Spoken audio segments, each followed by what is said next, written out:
Evelyn Marsh had lived in the house on Carteret Street for 41 years.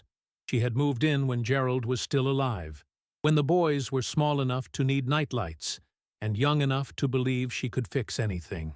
She had painted every room in that house at least twice. She had replaced the kitchen floor herself in 1994, with tiles she had chosen from a catalog, kneeling on the subfloor for 3 weekends in a row, until her knees ached in a way they never fully recovered from. She had planted the garden in the back, the rose bushes along the fence that took 4 years to establish properly, the oak tree she had put in the ground as a sapling the spring after Gerald died, because she needed something living to tend.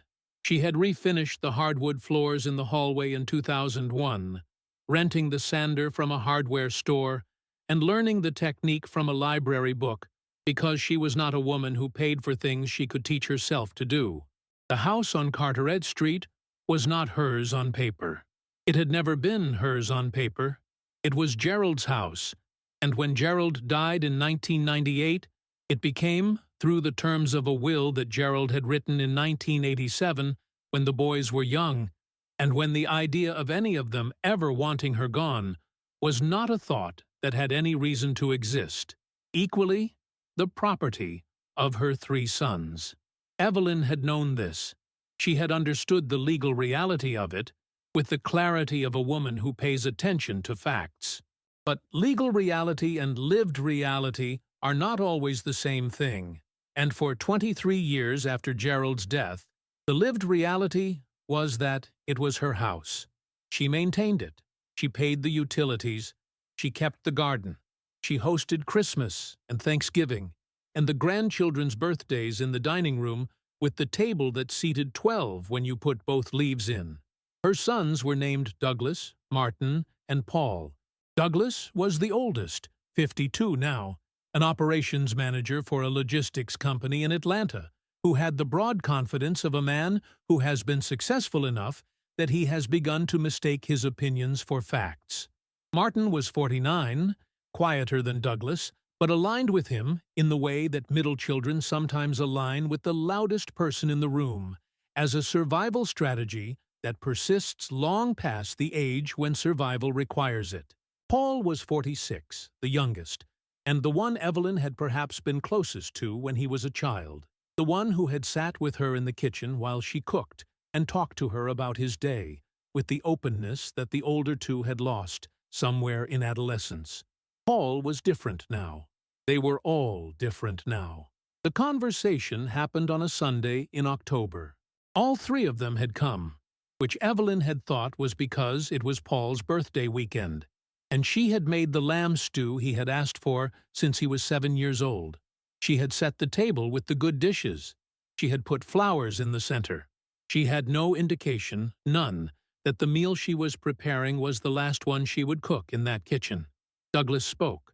He was the one who spoke in these situations because he was the one who had decided he was in charge of these situations, and because Martin and Paul let him, and because Evelyn had spent 52 years managing the instinct to challenge Douglas directly.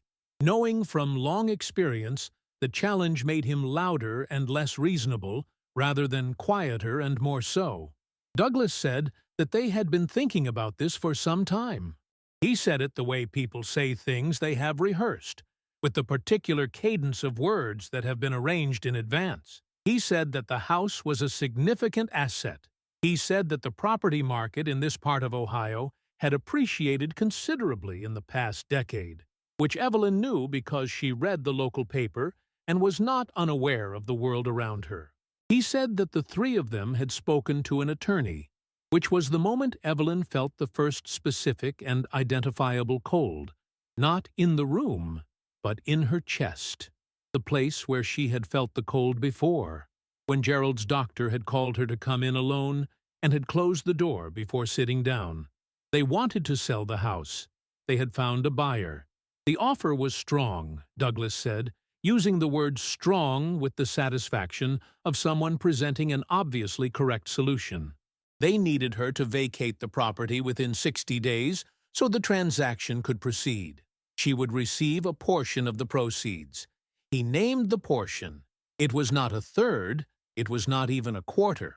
It was described as a gift, a consideration, something they were doing for her out of care and love and the desire to make sure she was provided for. They had researched retirement communities in the area. There was one in particular that Douglas thought would suit her well. He had printed information about it, and he put it on the table beside her good dishes and her lamb stew, and the flowers she had put out. Evelyn looked at the printed pages. She looked at the flowers she had cut from the garden that morning. She looked at her 3 sons sitting across from her, and beside her at the table she had sat at for 41 years. She did not cry. She had cried when Gerald died, and she had cried at her own mother's funeral, and she had cried once in her car in the parking lot of the grocery store in 2009 when the money was very tight, and she had not wanted the boys to know. She was not, in her assessment, a woman who cried easily. She was a woman who felt things deeply and processed them privately, and came to decisions through a method that resembled, in its patience and thoroughness, the way she had refinished the floors and retiled the kitchen, one careful move at a time. She said, very quietly, that she needed to think. Douglas said there was not a great deal of time for thinking given the buyer's timeline. Evelyn said she understood. She asked them to leave. Martin looked at the lamb stew. She had the specific thought that he was going to ask if he could take some of it with him, and she found that she would not have been able to tolerate that. But he did not ask, and they left, and she sat alone at the table with the good dishes and the flowers and the printed pages about the retirement community and the meal she had cooked for her youngest son's birthday. She sat there for a long time. Then she cleared the table, covered the stew, washed the dishes, and went to the desk in the small room off the hallway that had been Gerald's study and was now hers, and she sat down and began to write a list. Evelyn Marsh had always made lists. It was the method by which she had organized her thinking for as long as she could remember, a habit from her working years as an office administrator at the county school board, where she had managed budgets and schedules and the complicated logistics of other people's needs with a competence that had been relied upon for 31 years and celebrated at her retirement with a cake and a card signed by people who called her indispensable. She had retired at 66. She was 70 now. She did not feel 70 in the way she had imagined 70 feeling when she was younger. She felt capable and clear and more herself, in many ways, than she had felt at 40, when the boys were still at home and Gerald was still alive, and the self that was only hers had been set aside in the service of everyone else's needs. The list she wrote that Sunday night was not about the retirement community. She wrote 2 columns. One was titled, What They Expect to Happen. The other was titled, What I Am Going to Do Instead. She filled the second column for 2 hours. Evelyn had $400 in her personal savings account, which she had maintained quietly and separately throughout the years in the way that women of her generation sometimes maintained small, separate accounts, not out of deception, but out of the practical understanding that having something that was only yours was not a luxury, but a form of self-preservation. She had a small monthly income from Gerald's pension, which had continued in a reduced form after his death. She had her Social Security, which she had been receiving for 4 years. These things together were not wealth, but they were not nothing. They were enough to rent a modest apartment. They were enough to live. They were not enough to buy a house. Or so she had always assumed. The notice appeared in the county property listings on a Thursday morning 3 weeks after her sons had sat at her table, and told her that the table no longer belonged to her. Evelyn had been reading the property listings every morning since that Sunday, not with specific hope, but with the method she brought to all problems, which was to look steadily at what was available before deciding what was possible. She read the listings the way she had read the library book about floor refinishing in 2001, thoroughly, without skipping the parts she did not yet understand. The listing was unusual. It appeared under a category she had not seen before in the county listings: properties offered through the county land disposition program, a mechanism she had to look up, which she did, reading through the county's administrative documentation, with the patience of a woman who had read administrative documentation professionally for 3 decades and knew how to find what mattered. The land disposition program was for properties that had reverted to county ownership through tax delinquency, abandonment, or estate default. The county's policy was to return these properties to productive use through sale, sometimes at reduced rates to qualified buyers, sometimes through auction, sometimes, in cases of particular disrepair or complexity, through direct transfer at nominal cost. The nominal cost, in one specific case currently listed, was $5. The property was on Alderman Road, about 4 miles from Carteret Street. It had been vacant for 7 years. The listing described it as a single-family structure in need of substantial rehabilitation, with a lot size of 1/3 of an acre. There was one photograph, taken in poor light, showing a structure that appeared to have been considerable at some point and had since been left to conduct its own slow negotiation with gravity and weather. The front porch had partially separated from the main structure. The windows on the upper floor were boarded. The yard was several seasons of growth past the point where a lawnmower could address it. Evelyn looked at the photograph for a long time. She printed it. She wrote the property address at the top of a clean sheet of paper and began a new list. Her first call was to the county land office, where a woman named Sandra explained the disposition program with the efficient clarity of someone who has answered the same questions many times and has made her peace with the repetition. To qualify for the $5 transfer, Evelyn would need to demonstrate financial capacity to rehabilitate the property, submit a rehabilitation plan with a 24-month completion timeline, and commit to owner occupancy for a minimum of 5 years. The county would retain a lien on the property until the rehabilitation milestones were met. The property transferred with title clear of back taxes, which the county absorbed, but in its current condition, as Sandra noted with careful neutrality, substantial work would be required before it could be considered habitable. Evelyn asked how substantial. Sandra said she could not assess that without an inspection, but suggested Evelyn walk the property before submitting any application. Evelyn drove to Alderman Road the following Saturday morning. She brought a flashlight, a notepad, and the practical clothing of someone who has worked with her hands and knows what working conditions require. She parked in front of the property and sat in the car for a moment and looked at it the way she had looked at everything important in her life, steadily, without flinching, allowing herself to see it as it was, rather than as she needed it to be. It was bad. She had known from the photograph that it was bad, but photographs compress distance and flatten dimension, and the reality of standing in front of the structure was a different kind of knowledge. The porch issue was worse than it appeared in the image. The front steps had rotted through in several places. There was a tree, a large one, that had grown close to the left side of the house, and whose roots had almost certainly reached the foundation. The siding was damaged unevenly, some sections salvageable and some clearly not. The gutters had separated from the fascia on the right side and were hanging at an angle that suggested they had been hanging that way for more than one winter. She walked the perimeter first, noting what she saw. Then she tried the front door. It was not locked, or rather it had been locked, and the lock had been defeated at some point by weather or entry and no longer functioned as a lock. She pushed it open and went inside.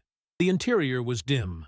The boarded windows reduced the available light significantly, and she used her flashlight. The front room was large, with ceilings that were higher than she had expected, the kind of ceilings that suggested the house had been built in an era when space was an expression of ambition rather than a cost to be heated. The plaster had come down in sections, revealing the lath beneath it, and the lath in the areas below the windows showed the dark staining of water that had found its way in and had been finding its way in for long enough to establish habits. She walked through each room. She tested floors carefully before trusting them. She noted what she saw without judgment, the way she had noted budget discrepancies at the school board. as data, as information that told her what the situation actually was so she could decide what to do about it. The kitchen had been stripped at some point, the appliances removed, the cabinets gone, leaving only the outlines of where they had been and the original tile work on the floor, which was cracked but present.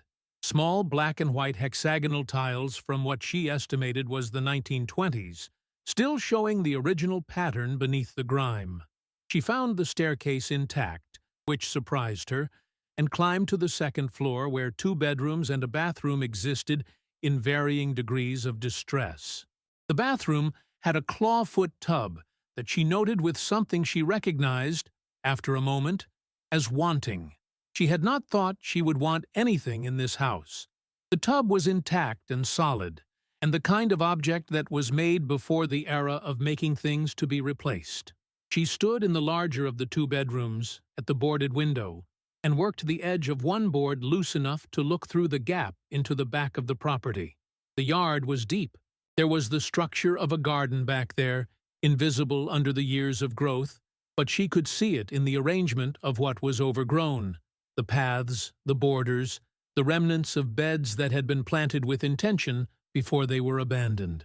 She stood at the gap in the board and looked at the hidden garden for a while.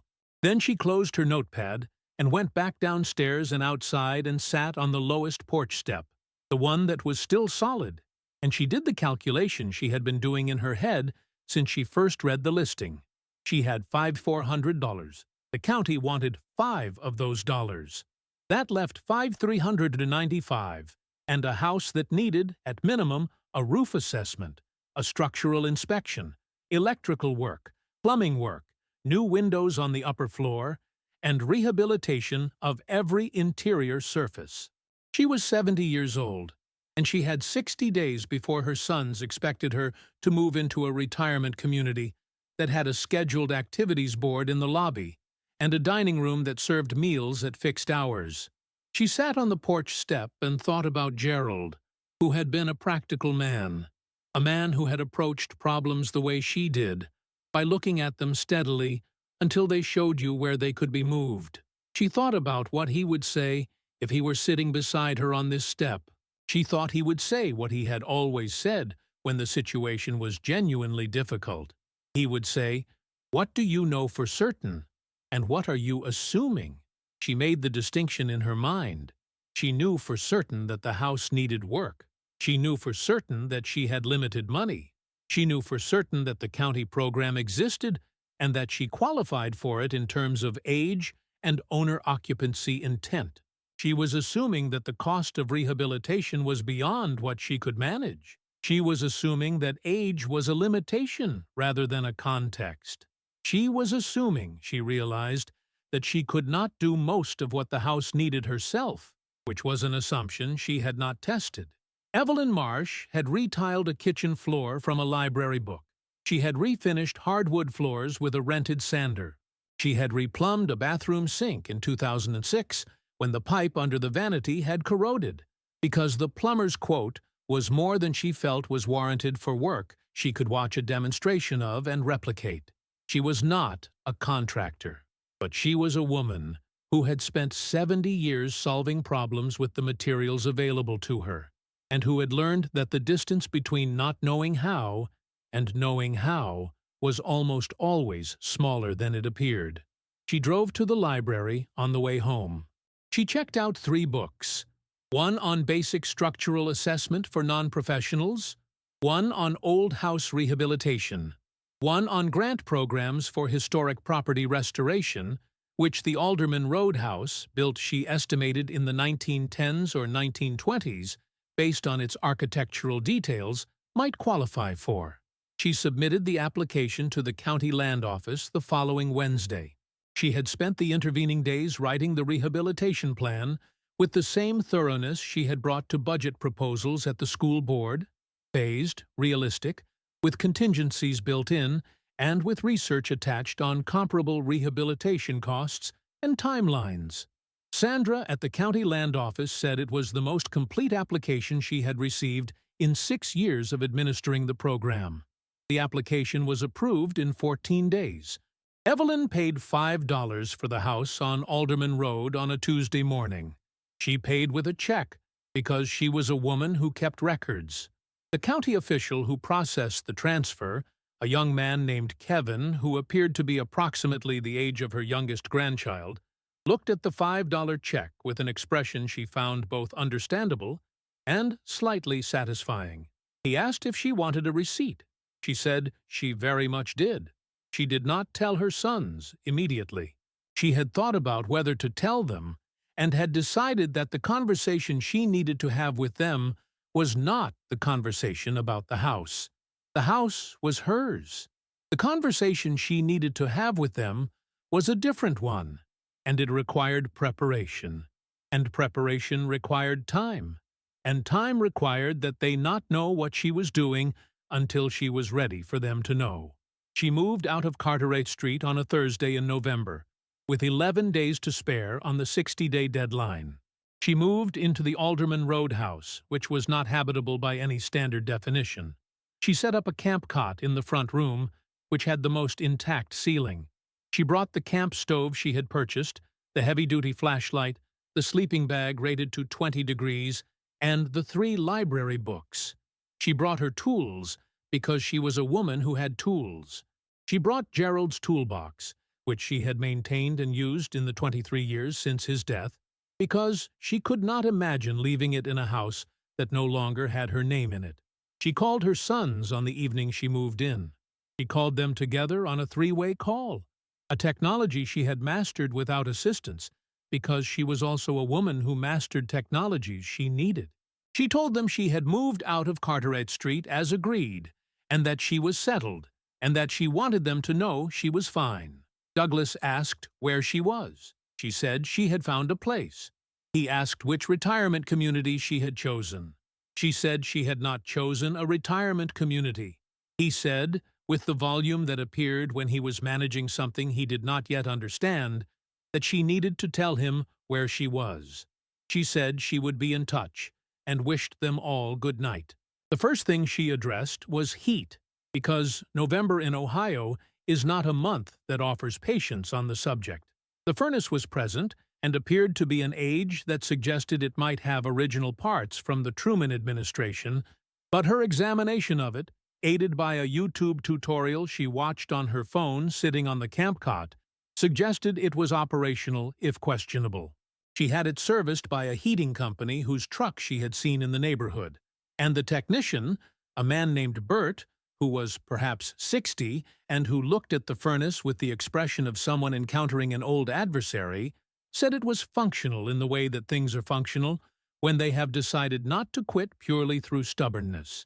He serviced it. It ran. The house was cold for 3 days, and then it was less cold, and then it was warm enough. The roof was her first major concern and her most significant expense. She had it inspected by a roofer named Diane, one of 2 female roofers in the county, whom Evelyn found through a referral network at the local library's community board, and who assessed the situation with the directness Evelyn had come to recognize as the quality she most needed in the people she dealt with. Diane said the roof had perhaps 2 years of reliable life left, and that replacement now was significantly more cost-effective than replacement after the next major leak. She quoted a price. Evelyn asked what portions of the work could be assisted labor, meaning herself, and Diane looked at her for a moment with an expression that shifted from professional caution to something closer to respect, and said she could use a ground crew and cleanup assistant, which would reduce the labor cost by a meaningful amount. Evelyn worked as Diane's ground crew for 4 days. She was 70 years old, and she moved material and managed cleanup and handed things up and learned, because she was always learning, more about roof construction than she had known before. At the end of the 4 days, the house had a new roof, and Evelyn had spent just under $4,000 of her $5,390, and she had a friendship with Diane that would prove useful in ways neither of them anticipated. The windows were next, and here the grant research paid for the first time.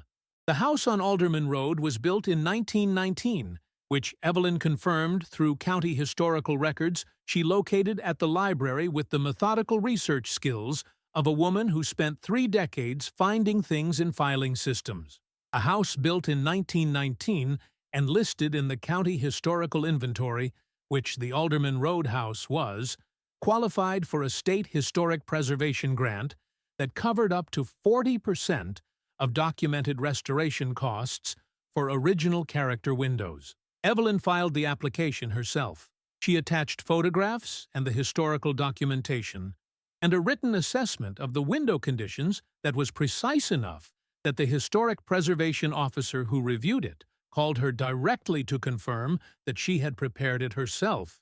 She had prepared it herself. The grant covered $100 of the window restoration.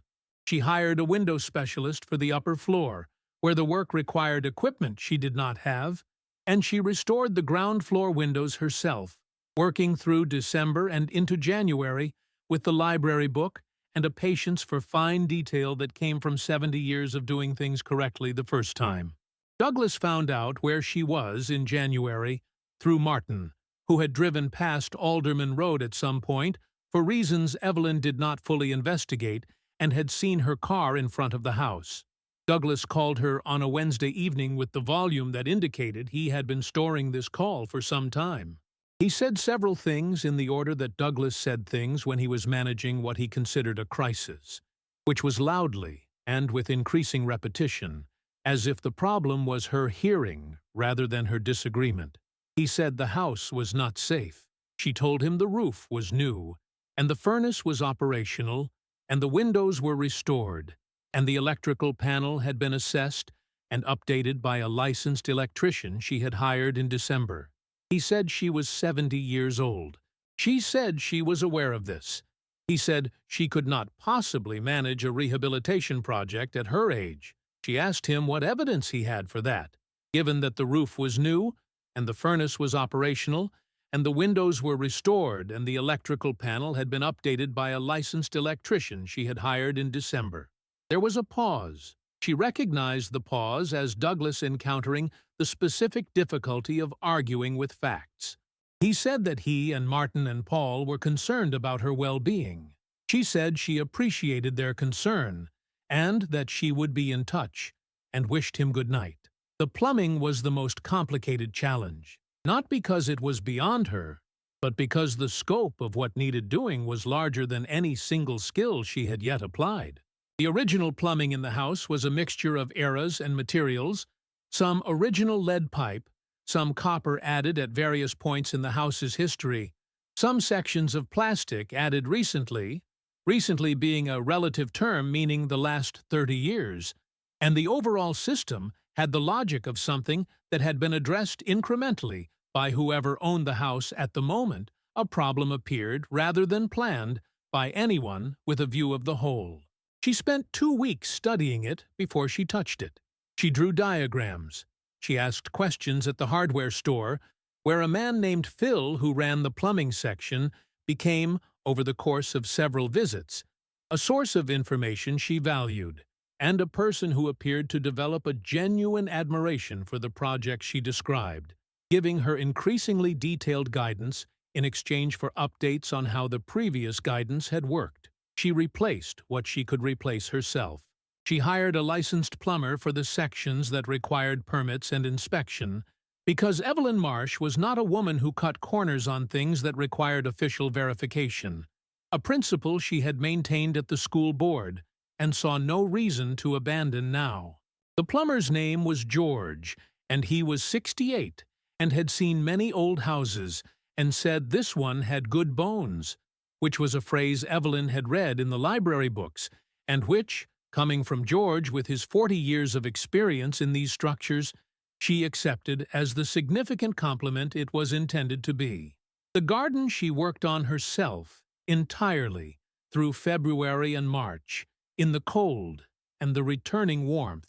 She found beneath the overgrowth what she had suspected from the upper window gap, a garden that had been designed with care and planted with knowledge, and then abandoned.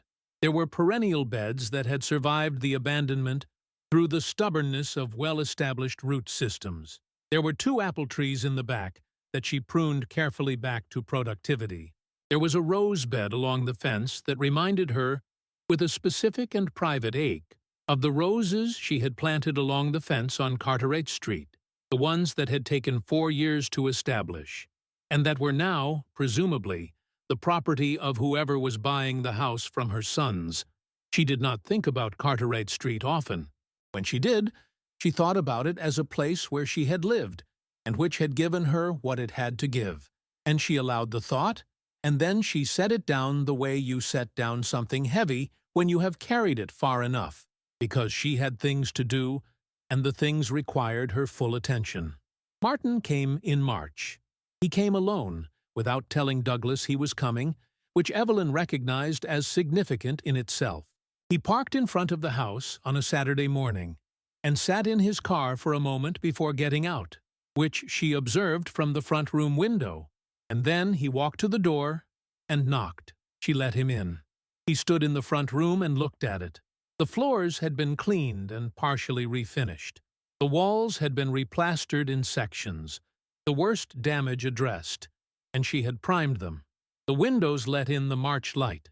The room was not finished, but it was transformed, and Martin stood in it and turned around slowly with the expression of someone recalibrating something he had assumed was settled. He said, quietly, that it was different than he had expected. She said she imagined it was. He said he was sorry. He did not say it the way Douglas would have said it, with qualifications and redirections. He said it simply, in the tone of someone who has been sitting with a thing for months and has decided to say it. She looked at him for a moment. He was her middle son. He had always been the one most susceptible to the pull of whatever the loudest person in the room decided. And Douglas had been deciding things since Martin was old enough to follow him, and the weight of that habit was visible in him now, as he stood in her partially renovated front room and looked at his mother, who had bought a house for $5 and rebuilt it by herself through a winter. She said she knew. She said she appreciated it. She made tea on the camp stove, which was still her primary cooking surface, and they sat on 2 folding chairs in the kitchen with the 1919 hexagonal tile floor, and they talked for 2 hours, the way they had not talked in perhaps a decade. He asked about the house. She told him everything. The $5 price, and the county program, and the grant, and Diane's roof, and George's plumbing assessment, and the perennial beds in the back that were already showing the first growth of spring. He listened the way he used to listen when he was a boy, and she was explaining something to him with his full attention, without preparing his response while she was still talking. He asked what she still needed to do. She told him. The kitchen needed to be rebuilt from the existing tile up. The primary bedroom needed complete wall restoration. The porch needed structural repair, and she had been waiting on that because she had not yet found the right person to help with the framing, and she was not confident doing framing entirely alone. He said, after a pause, that he knew someone who did porch work, a friend of his from the neighborhood where he lived. He could ask. She looked at him. She said she would appreciate a referral. The porch contractor came the following weekend and gave her a quote that was reasonable and a timeline that was honest. Martin came back 2 more times in March, on weekends, and helped her with the kitchen. He was not skilled at renovation work, but he was organized, and he followed direction well, and he was her son. And there was something in working beside him in the kitchen with the hexagonal tile floor that she had not felt with him in a very long time. Something that she would not have been able to name precisely, but that had to do with the particular quality of being known by someone who has watched you your whole life and is choosing, today, to be present. Paul came in April. He did not come with Martin. He came in the evening, a Tuesday, which surprised her, and she saw from his face when she opened the door that he had been rehearsing something. She let him in and made tea, and sat across from him at the folding table she had set up in the kitchen and waited. He said, first, that he wanted her to know that he had disagreed with how things had been handled. She asked him why he had not said so at the time. He looked at the table. He said Douglas had made the financial case, and it had seemed, at the time, to be a decision that made sense on paper. She said that things often looked different on paper than they did when you were sitting at a table eating lamb stew. He was quiet. Then he said that was fair. He looked around the kitchen. He looked at the tile floor and the new window above the sink she had installed herself, positioned to catch the morning light, because that was the window she had always wanted, the one she had not had on Carteret Street, the one she had decided to have here. He said it was beautiful. She said it was getting there. He asked if he could come back on Saturday and help. She said he could. He came back on Saturday and the Saturday after that, and he was better with his hands than Martin, which she had known since he was a boy. The son who had helped Gerald with projects in the garage, who had inherited some of Gerald's practical instinct for how things fit together. They worked on the bedroom walls together, and the work had a rhythm to it that felt, to Evelyn, like something returning to its proper shape after a long period of being bent in the wrong direction. Douglas came in May. He came without calling ahead, which was, she had noticed over 52 years, what Douglas did when he was uncertain of his reception and wanted to arrive before he could be prepared for or excluded. She was in the garden when she heard the car, and she straightened up from where she had been working on the rose bed along the fence and watched him come through the gate she had repaired in March. He stood at the gate and looked at the yard, which was no longer the tangle of overgrowth she had found in the fall. It was a garden now, recognizably and intentionally a garden. The beds cleared and replanted, the paths visible, the apple trees in their spring bloom, the porch repaired and painted a color she had chosen herself, a deep green that she had known was the right color the moment she saw the paint sample. He said nothing for a moment. Then he said, it looked good. She accepted this. It was, for Douglas, a significant statement, and she had enough knowledge of him to recognize it as such. She told him to come in. She made coffee this time because she had a kitchen now, a real one, with the cabinets she had found at an architectural salvage yard 40 miles away and had refinished herself over 4 weekends, and the countertop she had tiled in a pattern that extended the hexagonal tile of the floor in a way that made the kitchen feel unified in a manner that pleased her every time she walked into it. Douglas sat at the table she had bought at an estate sale. A solid table with the quality of furniture built before disposability was a design principle. And he looked at the kitchen and then at her, and she saw in his face something she had been watching for without expecting to find it. The specific expression of a man who has been certain of something and is in the process of becoming less certain. He said he owed her an apology. She waited. He said that the way things had been handled was not right. He said it carefully, with the particular difficulty of a man who does not apologize often and has to build the words from materials he does not use regularly. He said he had thought it was a practical solution and had not fully considered. He stopped. He waited. He said he had not considered what he was asking her to leave. She said she knew. She said she appreciated him saying so. She did not say it was fine, because it was not fine. And she was not a woman who described things as fine when they were not fine as a way of relieving other people of the discomfort of having been wrong. She said she appreciated him saying so, which was true, and she left it there, which was also a choice, and which Douglas, to his credit, received without pushing her for more. He asked about the house. She told him what she had told Martin and Paul, but she told him more of the financial details because Douglas thought in financial terms, and the financial details of what she had done were, she knew, the version of the story he would most fully understand.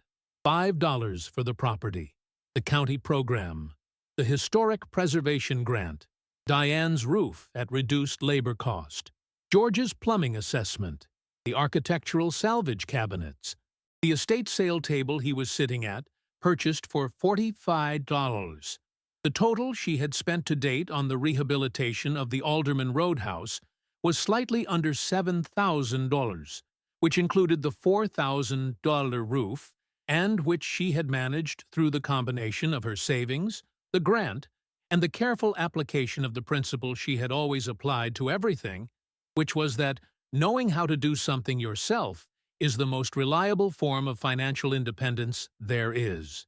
Douglas looked at her across the estate sale table. He was quiet for a moment in the way that Douglas was rarely quiet. He said, and she heard in it something genuine, that she had always been smarter about these things than he had been willing to see. She said she knew that too. He smiled slightly, the smile of a man taking a deserved correction from someone who is right. She felt something she had not been certain she would feel again toward Douglas, which was something approaching warmth, not the warmth of before, not the uncomplicated warmth of being a mother whose children have not yet hurt her, but a different kind, more considered, built on a more honest foundation. He asked if there was anything he could do. She looked at him for a moment. She said there was a section of the perimeter fence that needed replacing, and that if he wanted to come on a Saturday with his tools, she would tell him where the lumber was and what the measurements needed to be. He said he would come on Saturday. She said to bring work clothes. He came on Saturday. He was not skilled at fence work, and the first section was not entirely level, which she corrected with the patience of someone who has corrected other people's work for 31 years in a professional capacity, and he received the correction with more grace than she had expected. By the end of the day, the fence section was done, and the yard had a boundary it had not had before, and Douglas had paint on his hands and grass on his boots, and an expression she had not seen on him in years. He stayed for dinner. She cooked in the kitchen with the salvage cabinets and the hexagonal tile, and they ate at the estate sale table. And Martin and his wife came, and Paul came, and it was not like it had been before, which would have been impossible, but it was something, and the something was real. The full legal accounting came in June. Patricia Soto, the attorney she had hired in April, an immigration and property law specialist she had found through the county legal aid office, and who had a manner of absolute calm combined with absolute precision that reminded Evelyn, pleasurably, of herself, had completed the work she had been doing for 2 months. Evelyn had engaged her to review 2 things. One was the legal structure of Gerald's will, and what rights, if any, she had retained or forfeited in the original transaction on Carteret Street. The other was the county historical survey documentation on the Alderman Road property, which Patricia had been researching after Evelyn mentioned, in passing, that the house appeared to have been built by a local architect of some significance in the 1910s and 1920s, a detail she had noticed in the county historical records without yet fully understanding its implications. Patricia called on a Thursday morning. She said she had news on both fronts. On the Carteret Street matter, Patricia had reviewed Gerald's will and the subsequent family handling of the estate with the attention of someone who knows where to look. She had found that the terms of Gerald's will, written in 1987 and never updated, contained a clause pertaining to Evelyn's right of occupancy that the 3 sons and the attorney they had consulted had not addressed correctly in the disposition of the property. The right of occupancy clause gave Evelyn a legal interest in the property that was not a simple tenancy, and the failure to account for it in the sale constituted a legal irregularity that gave Evelyn standing to make a claim against the proceeds of the sale. The sale had already closed. Douglas had confirmed this in May without apparent discomfort. Patricia's assessment was that the claim was legitimate, and that the amount Evelyn could pursue was considerably more than the consideration her sons had offered her in October. Evelyn sat with this for a moment. She said she wanted to think about how to proceed on that matter. Patricia said she understood, and would wait to hear from her. Then Patricia told her about the Alderman Road house. The architect who had built the house in 1919, a man named Samuel Carver, had been, as Evelyn had found in the county records, a figure of some local significance. What Evelyn had not known, And what Patricia had found in the State Historical Archive was that Carver was currently the subject of an architectural preservation initiative funded by a state university's School of Architecture, which was documenting and preserving examples of his work throughout the region. The Alderman Road House was one of only 3 surviving Carver structures in the county. The university's preservation initiative had a program for private owners of Carver structures that included research support, restoration consultation at no cost, and most significantly, a preservation easement arrangement that provided participating property owners with a one-time payment in exchange for a covenant restricting future demolition or exterior alteration beyond approved restoration standards. The payment for the Alderman Road easement, Patricia said, with the careful language of an attorney who has been surprised by a number and is presenting it with appropriate caution, was significant. The university had valued the Carver structures at a premium given the scarcity of surviving examples, and the easement program reflected that valuation. She named the figure. Evelyn sat in the kitchen with the salvage cabinets and the hexagonal tile floor and the morning light coming through the window she had positioned for exactly this purpose, and she listened to Patricia say the number. She asked Patricia to repeat it. Patricia repeated it. Evelyn looked at the kitchen. She looked at the window. She looked at her hands, which had the particular appearance of hands that had been working for several months on the kind of projects that leave their evidence permanently in the texture of skin and the set of knuckles. The hands of a woman who had retiled and replastered and refinished and planted and repaired.